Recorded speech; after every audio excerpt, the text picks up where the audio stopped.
Hello viewer, नमस्कार। आज के वीडियो में हम लोग डिस्कस करेंगे क्लास 11th का जियोग्राफी का चैप्टर नंबर 2, जिसका शीर्षक है पृथ्वी की उत्पत्ति एवं विकास।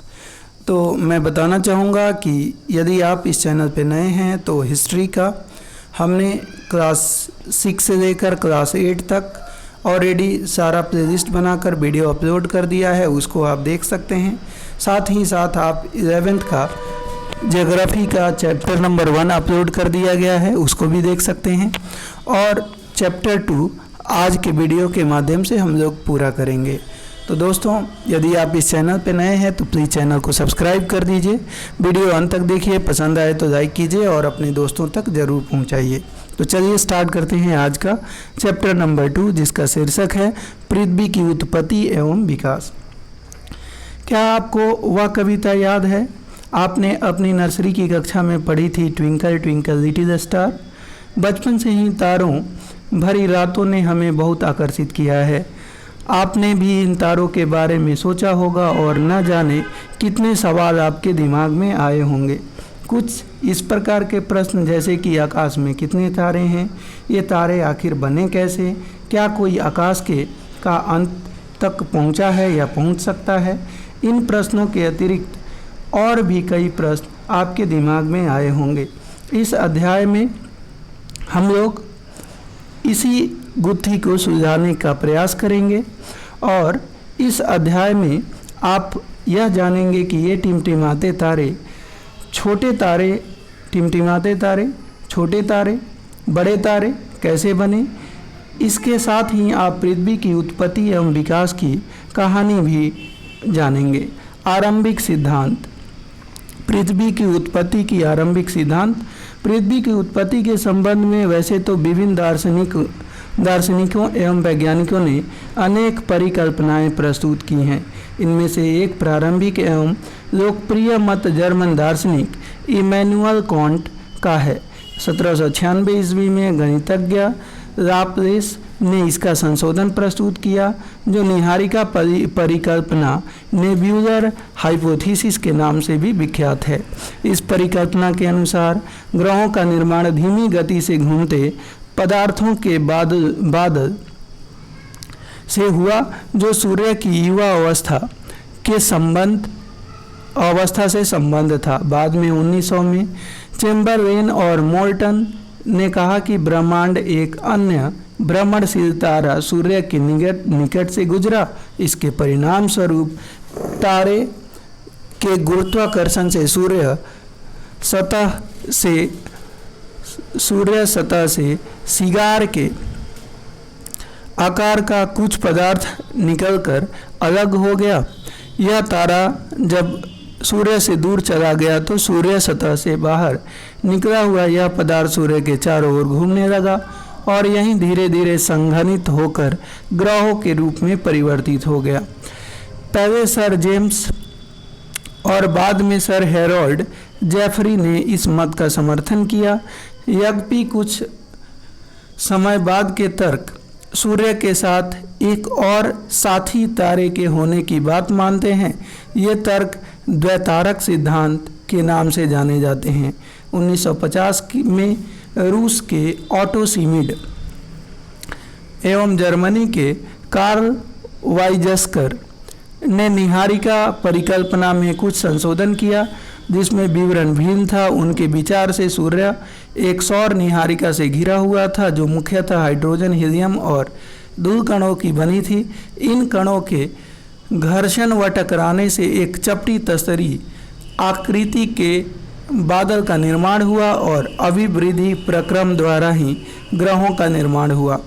अंतोगत्वा वैज्ञानिकों ने पृथ्वी या अन्य ग्रहों को ही नहीं वरन पूरे ब्रह्मांड की उत्पत्ति संबंधी समस्याओं को समझने का प्रयास किया है। आधुनिक सिद्धांत, ब्रह्मांड की उत्पत्ति। आधुनिक समय में ब्रह्मांड की उत्पत्ति संबंधी सर्वमान्य सिद्धांत बिग बैंग सिद्धांत, बिग बैंग थ्योरी को माना जाता है। इस विस्तारित ब्रह्मांड परिकल्पना एक्सपेंडिंग यूनिवर्स हाइपोथेसिस भी कहा जाता है। 1920 ईस्वी में एडविन हब्बल ने प्रमाण दिया कि ब्रह्मांड का विस्तार हो रहा है। समय बीतने के साथ साथ आकाशगंगाएं एक दूसरे से दूर हो रही हैं। आप प्रयोग कर जान सकते हैं कि ब्रह्मांड विस्तार का क्या अर्थ है। एक गुब्बारा लीजिए और उस पर कुछ निशान लगाइए जिनको आकाशगंगाएं मान लीजिए। जब आप इस गुब्बारे को फुलाते हैं तो गुब्बारे पर लगे ये निशान गुब्बारे के फैलने के साथ साथ एक दूसरे से दूर जाते प्रतीत होंगे। इस प्रकार आकाशगंगाओं के बीच की दूरी भी बढ़ रही है, परिणाम स्वरूप ब्रह्मांड विस्तारित हो रहा है। यद्यपि आप यह पाएंगे कि गुब्बारे पर लगे चिन्हों के बीच की दूरी के अतिरिक्त चिन्ह स्वयं भी बढ़ रहे हैं, जबकि यह तथ्य के अनुरूप नहीं है। वैज्ञानिक मानते हैं कि आकाशगंगाओं के बीच की दूरी तो बढ़ रही है, परंतु प्रेक्षण आकाशगंगाओं के विस्तार को नहीं सिद्ध करते। अतः गुब्बारे का उदाहरण आंशिक रूप से ही मान्य होगा। बिग बैंग सिद्धांत के अनुसार ब्रह्मांड का विस्तार निम्न अवस्थाओं में हुआ है। तो यहाँ पे ये फिगर देख सकते हैं। कहा गया कि बिग बैंग सिद्धांत ये कहता है कि पहले ये एकाकी परमाणु था, इससे 1 से 2 परमाणु बने और 2 से फिर 4 बने और 4 से फिर ये आप देख सकते हैं आगे ये फैलते चले गए।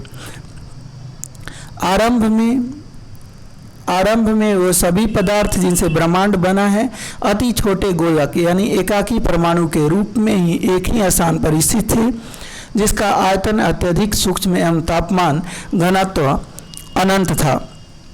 बिग बैंग की प्रक्रिया में इस अति छोटे गोलक में भीषण विस्फोट हुआ। इस प्रकार हुई विस्फोट प्रक्रिया से बृहत्तर विस्तार हुआ। वैज्ञानिकों का विश्वास है कि बिग बैंग की घटना आज से 13.7 अरब वर्ष पहले हुई थी।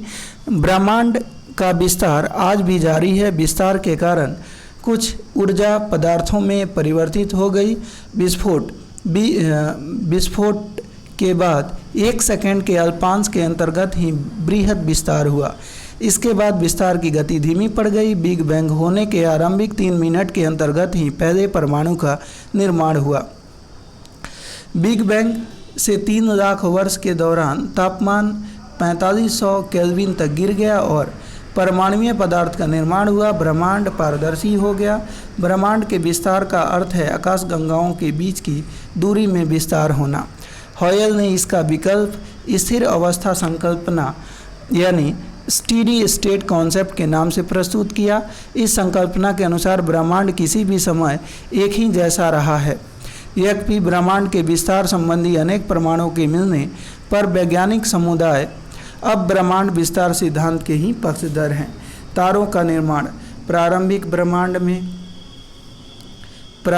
ब्रह्मांड में ऊर्जा एवं पदार्थ का वितरण समान नहीं था। घनत्व में आरंभिक भिन्नता से गुरुत्वाकर्षण बलों में भिन्नता आई, जिसके परिणाम स्वरूप पदार्थ का एकत्रण हुआ। यही एकत्रण आकाशगंगाओं के विकास का आधार बना।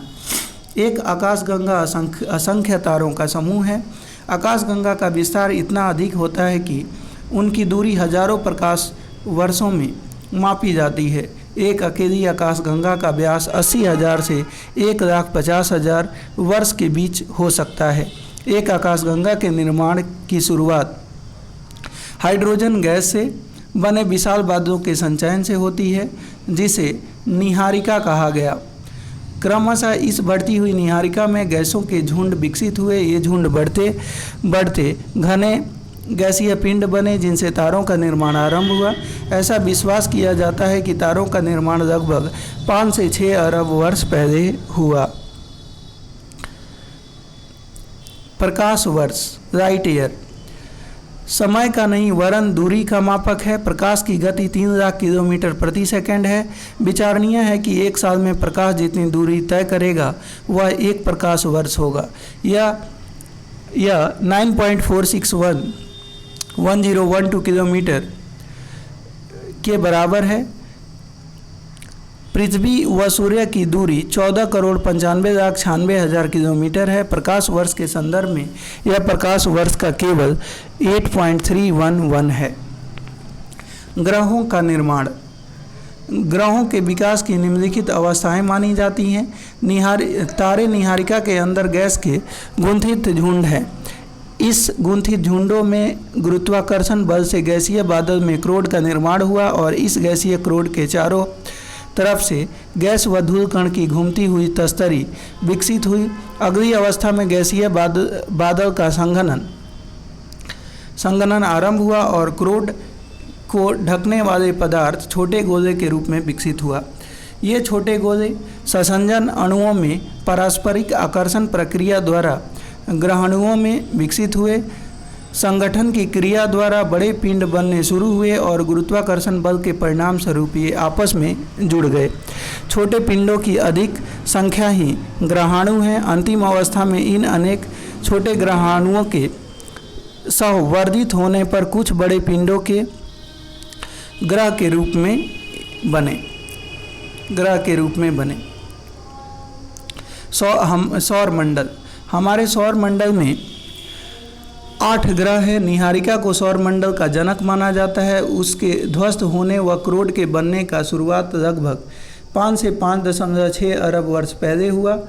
वह ग्रह लगभग 4.6 से 4.56 अरब वर्ष पहले बने। हमारे सौर मंडल में सूर्य, तारा, 8 ग्रह, 63 उपग्रह, लाखों छोटे पिंड जैसे क्षुद्र ग्रह, ग्रहों के टुकड़े, एस्टेरॉयड्स, धूमकेतु एवं बृहत मात्रा में धूल कण गैसें भी हैं। इन 8 ग्रहों में बुध, शुक्र, पृथ्वी एवं मंगल भीतरी इनर प्लैनेट्स कहलाते हैं, क्योंकि ये सूर्य एवं क्षुद्र ग्रहों की पट्टी के बीच स्थित हैं। अन्य 4 ग्रह बाहरी ग्रह कहलाते हैं, आउटर प्लैनेट कहलाते हैं। पहले 4 ग्रह पार्थिव ग्रह भी कहे जाते हैं। इसका अर्थ है कि ये ग्रह पृथ्वी की भांति ही सेल और धातुओं से बने हैं और अपेक्षाकृत अधिक घनत्व वाले हैं। अन्य 4 ग्रह गैस से बने हुए विशाल ग्रह हैं, जिन्हें जोवियन ग्रह भी कहा जाता है। जोवियन का अर्थ होता है बृहस्पति, जुपिटर की तरह। इनमें से अधिक पार्थिव ग्रहों से विशाल हैं और हाइड्रोजन व हीलियम से बना सघन वायुमंडल है। सभी ग्रहों का निर्माण लगभग 4.6 अरब वर्ष पहले एक ही समय में हुआ है। अभी तक प्लूटो को भी एक ग्रह माना जाता था, परंतु अंतर्राष्ट्रीय खगोलकी संगठन ने अपनी बैठक अगस्त 2006 में यह निर्णय लिया कि कुछ समय पहले खोजे गए खगोलीय पिंड 2003 UB 313 तथा प्लूटो बौने ग्रह कहे जा सकते हैं। हमारे सौर मंडल से संबंधित कुछ सारणियाँ यहाँ पे दिए गए हैं। पार्थिव एवं जोवियन ग्रहों में अंतर निम्न परिस्थितियों के फलस्वरूप हो सकता है। अब यहाँ पे देख सकते हैं, इस सौर मंडल को आप देख सकते हैं, इनका घनत्व देख सकते हैं, दूरी देख सकते हैं। तो इसको आप पॉज करके इसको आप अच्छे से पढ़ सकते हैं। आगे देखते हैं पृथ्वी की उत्पत्ति एवं विकास। पार्थिव ग्रह जनक तारे के बहुत समीप बने, जहां अत्यधिक तापमान के कारण गैसें संघनित नहीं हो पाईं और घनीभूत भी नहीं हो सकी। जोवियन ग्रहों की रचना अपेक्षाकृत अधिक दूरी पर हुई। सौर वायु सूर्य के नज़दीक ज़्यादा शक्तिशाली थी, अतः पार्थिव ग्रहों से ज़्यादा मात्रा में गैस व धूल कण उड़ा ले गई। सौर पवन इतना शक्तिशाली न होने के कारण जोवियन ग्रहों से गैसों को नहीं हटा पाई। पार्थिव ग्रहों के छोटे होने से इनकी गुरुत्वाकर्षण शक्ति भी कम रही, जिसके परिणाम स्वरूप इनसे निकली हुई गैसें इन पर रुकी नहीं रह सकी।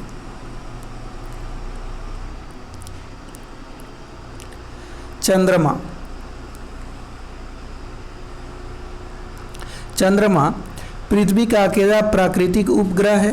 पृथ्वी की तरह चंद्रमा की उत्पत्ति संबंधी मत प्रस्तुत किए गए हैं। सन 1838 में सर जॉर्ज डार्विन ने सुझाया कि प्रारंभ में पृथ्वी व चंद्रमा तेजी से घूमते एक ही पिंड थे। यह पूरा पिंड डबल, बीच में पतला व किनारों पर मोटा यानी डंबल आकार की आकृति में परिवर्तित हुआ और अंतोगत्वा टूट गया। उनके अनुसार चंद्रमा का निर्माण उसी पदार्थ से हुआ है जहां आज प्रशांत महासागर एक गर्त के रूप में मौजूद है। यद्यपि वर्तमान समय में वैज्ञानिक इनमें से किसी भी व्याख्या को स्वीकार नहीं करते।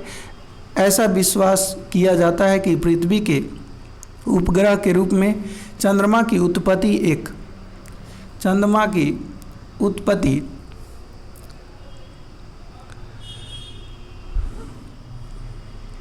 उत्पत्ति एक बड़े टकराव का नतीजा है जिसे द बिग स्प्लैट कहा गया है। ऐसा मानना है कि पृथ्वी के बनने के कुछ समय बाद ही मंगल ग्रह के 1 से 3 गुना बड़े आकार का पिंड पृथ्वी से टकराया। इस टकराव से पृथ्वी का एक हिस्सा टूटकर अंतरिक्ष में बिखर गया, टकराव से अलग हुआ यह पदार्थ फिर पृथ्वी के कक्ष में घूमने लगा और क्रमशः आज का चंद्रमा बना।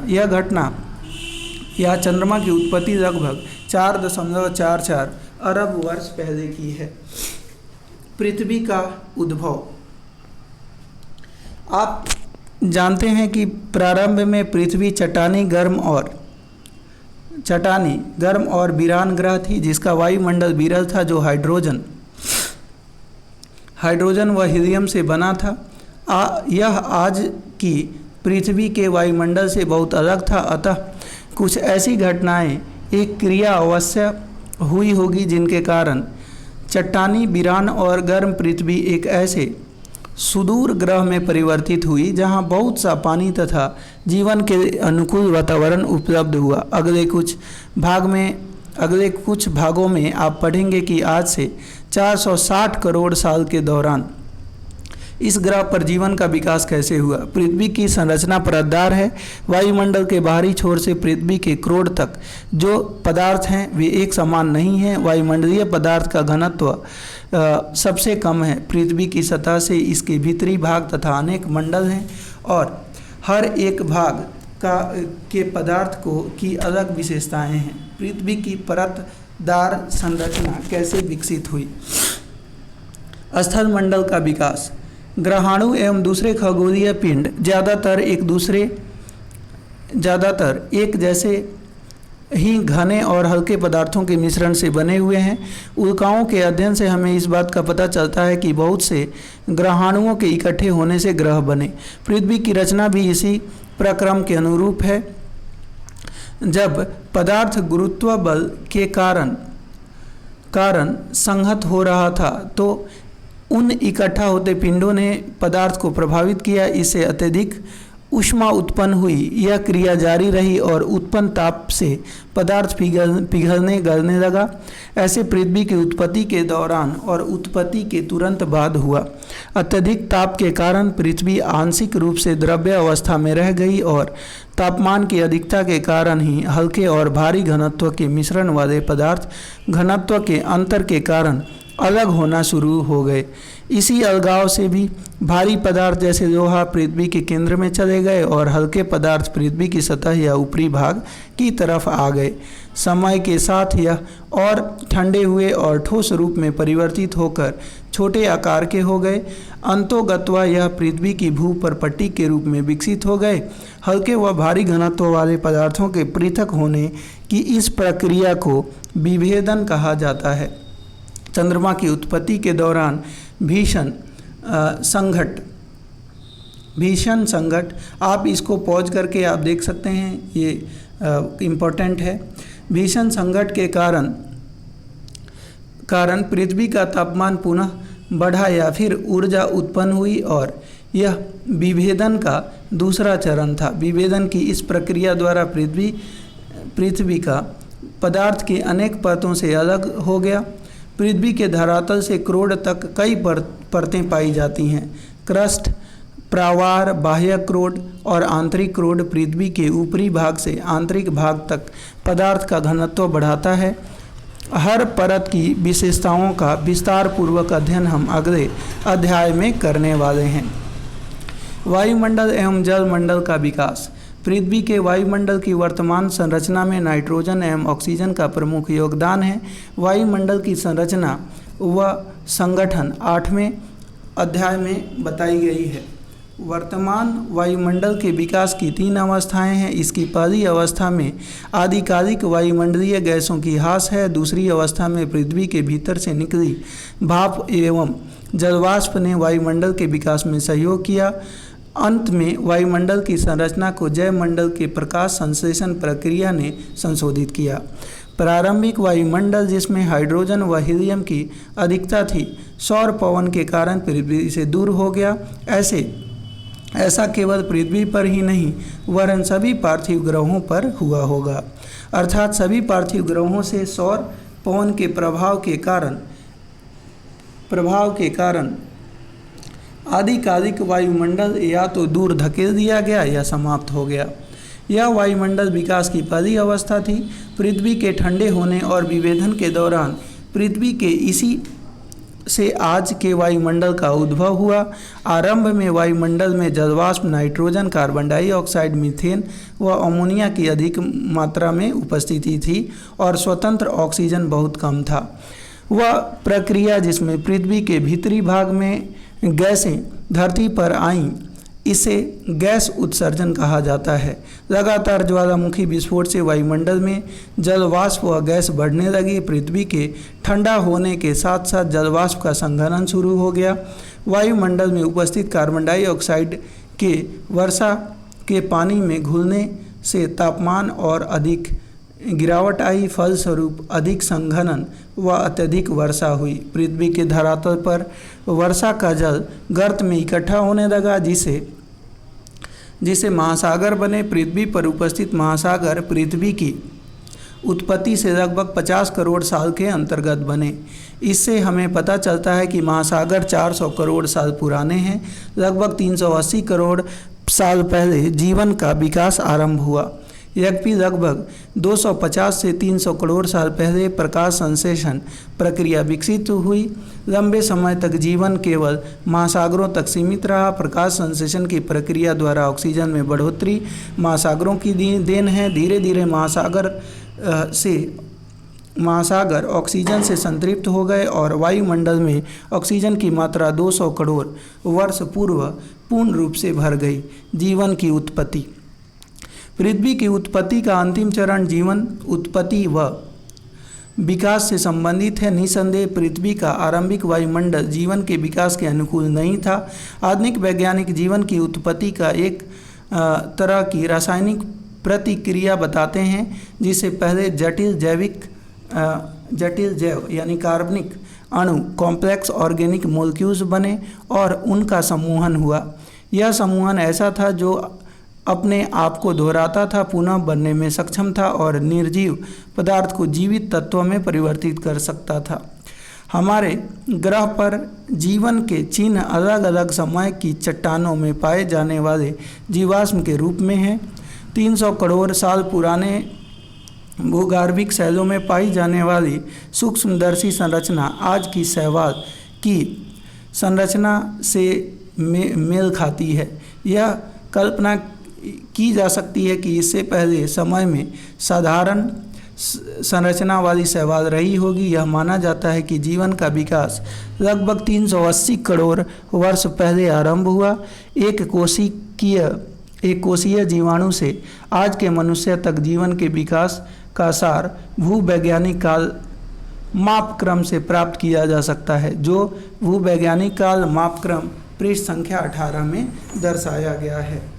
तो दोस्तों, ये हमने जो है चैप्टर पढ़ लिया। उम्मीद है कि चैप्टर समझ में आया होगा। वीडियो पसंद आया हो तो वीडियो को लाइक कर दीजिएगा। चैनल पे नए हैं तो चैनल को सब्सक्राइब कीजिए। मिलते हैं एक नए वीडियो के साथ, तब तक के लिए धन्यवाद। Take care.